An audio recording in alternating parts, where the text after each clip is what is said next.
C'est-à-dire qu'on voit que finalement, l'État est à la merci de la rue. L'État est à la merci des racailles dans les quartiers qui décident si oui ou non il est possible d'organiser un événement, une cérémonie.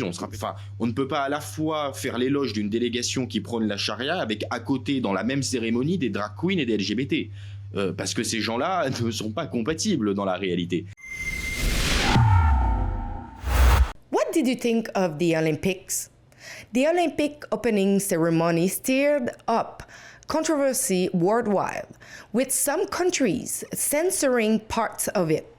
Critics argued it was a mockery and blasphemy of Christianity due to the inclusion of drag queens and children in what appeared to be the Last Supper scene.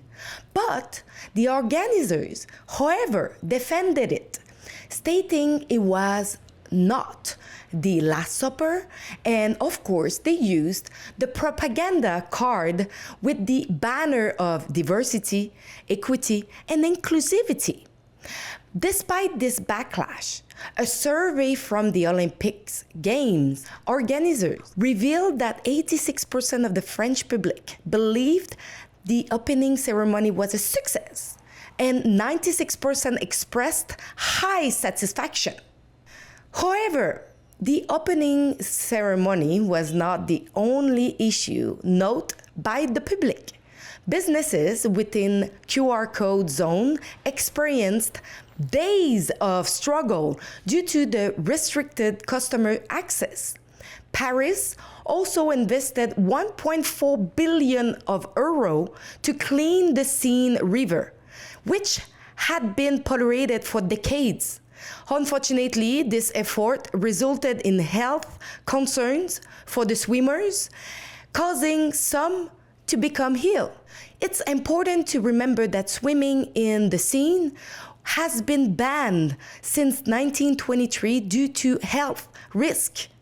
Another major controversy arose from two male boxers identifying as female who were disqualified from the 2023 World Championship for failing to meet sex testing standards.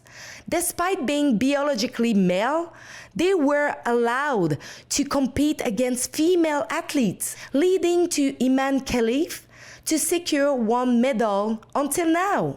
Adding to the turmoil, recent elections in France have raised concerns about the country's stability as it prepares to host the Olympic Games. Today, we are joined by Jérémy Marquis from the collective Eros and columnist on TV L'Officiel to share his perspective on the French Olympics 2024. Alors, la première chose que je dirais sur cette cérémonie d'ouverture, c'est que ça ne m'a pas surpris. Je ne m'attendais pas à un grand chef-d'œuvre sans propagande politique, sans idéologie. C'était évident. Il eût fallu, si on voulait avoir une cérémonie d'ouverture vraiment impressionnante, historique et belle, confier par exemple ça au Puy du Fou. Ça aurait été plus intelligent, ça aurait peut-être plus reflété la société française, qu'est-ce que c'est que la France, qu'est-ce que c'est que le sport, etc. Mais au vu des directions artistiques qui ont été prises, des personnes qui ont été sélectionnées pour faire cette cérémonie, j'étais pas surpris qu'il y ait tant de propagande politique à l'intérieur. Alors, tant la scène, en effet, alors blasphématoire, moi je l'avais dit sur les réseaux sociaux, ce n'est pas le blasphème en tant que tel qui me dérange. Le droit au blasphème est autorisé en France, on l'a défendu à l'époque de Charlie Hebdo, voilà, le droit au blasphème existe et depuis la Révolution française, il est autorisé. Le problème de cette scène qu'on a vue avec des drag queens, avec des enfants, etc., c'est justement les drag queens, c'est justement la propagande LGBT et woke. On peut blasphémer, mais pourquoi utiliser des gens qui ne représentent finalement personne dans la société, des gens auxquels personne ne va s'identifier? Je veux dire, les drag queens et les gens qui s'identifient à des tables et des chaises, ça représente quoi dans la population française en termes de pourcentage? C'est personne. Et pourtant, on met ces gens-là en avant comme s'ils représentaient la société française. Moi, je comprends qu'il y ait énormément de gens qui se disent « mais je ne veux pas être représenté par cela ». Sur le reste, je note qu'il y a très peu de personnes qui ont quand même fait remarquer qu'il y avait la Palestine, la délégation palestinienne qui a participé aux Jeux Olympiques, donc un pays, un État, même s'il n'est pas reconnu, qui est dirigé par une organisation qui est terroriste, qui est islamiste et qui prône la charia. Donc on a d'un côté, enfin, on ne peut pas à la fois faire l'éloge d'une délégation qui prône la charia avec à côté, dans la même cérémonie, des drag queens et des LGBT. Parce que ces gens-là ne sont pas compatibles dans la réalité. Et pourtant, on a fait l'éloge de cette délégation palestinienne qui a été acclamée, etc., alors que dans le même temps, la délégation israélienne a été huée. Pourtant, en termes de valeurs occidentales et en termes justement de liberté sexuelle et individuelle, comme je le dis souvent, les queer for Palestine, espérance de vie à Gaza, 3 minutes. Hein. Donc on ne peut pas, à un moment donné, faire à la fois mélanger cette propagande immigrationniste, islamiste, et dans le même temps la woke culture, le LGBTisme. Donc finalement, la cérémonie d'ouverture des JO, c'est un condensé de tout ce qui ne va pas dans notre société. C'est-à-dire une perte d'identité, une perte de ce qu'est la culture et ce que sont les valeurs occidentales, et en fait l'éloge d'un espèce de mondialisme qui a atteint son paroxysme, immigrationniste, tolérant, multiculturel. C'est le multiculturalisme qui a atteint son paroxysme dans cette cérémonie d'ouverture, et donc je suis triste que la France soit vue de cette façon-là aux yeux du monde, parce que c'est pas ça la France. Qu'est-ce que vous pensez justement de la grosse polémique autour de les deux boxeurs, boxeuses? Mais chromosomiquement, génétiquement parlant, ces gens sont des hommes. Ce sont des hommes. Donc, si vous voulez, à un moment donné, le problème, c'est qu'on assiste là aussi à de l'antiféminisme. C'est-à-dire que moi, j'ai vu le tweet de Sandrine Rousseau, là.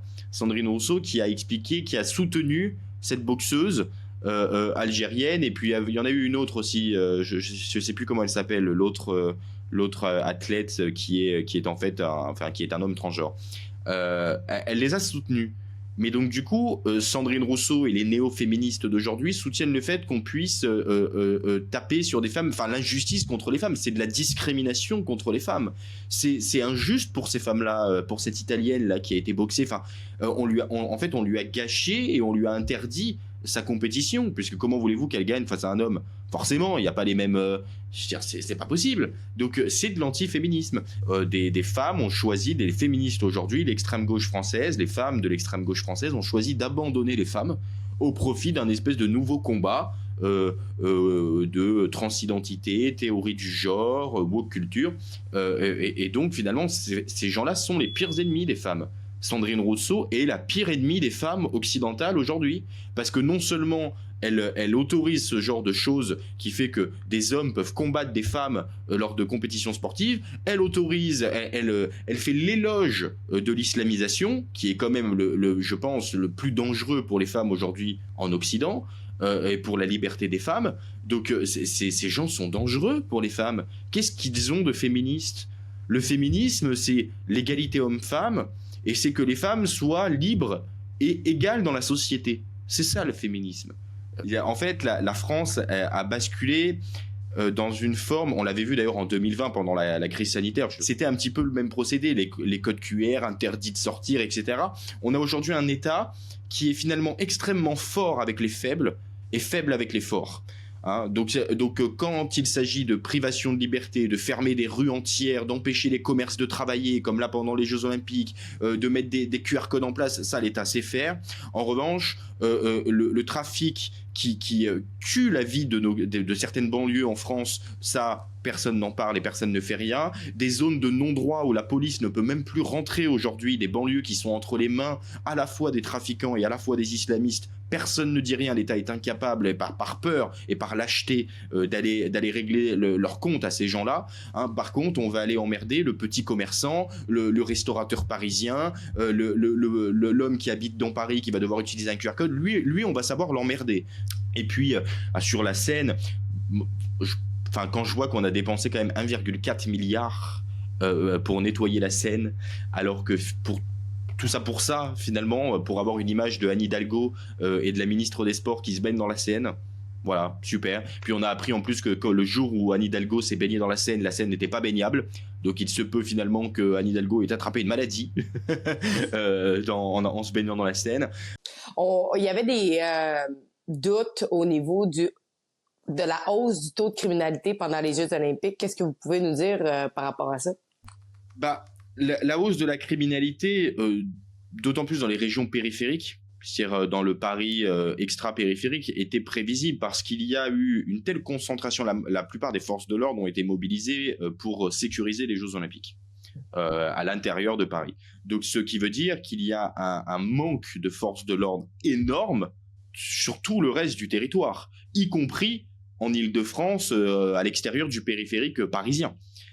Et donc forcément, les délinquants, les racailles qui sont là toute l'année en profitent à cœur joie, puisqu'il n'y a plus de moyens de police nécessaires pour assurer la sécurité partout. Et puis, de toute façon, à partir du moment où vous organisez une cérémonie et des Jeux olympiques dans une région, en l'occurrence l'Île-de-France, qui a eu un changement démographique tel, avec une délinquance telle, je veux dire, quand on va même dans le 18e, dans le 19e arrondissement de Paris, il n'y a quasiment plus d'Européens. Il y a une surreprésentation de la délinquance au quotidien.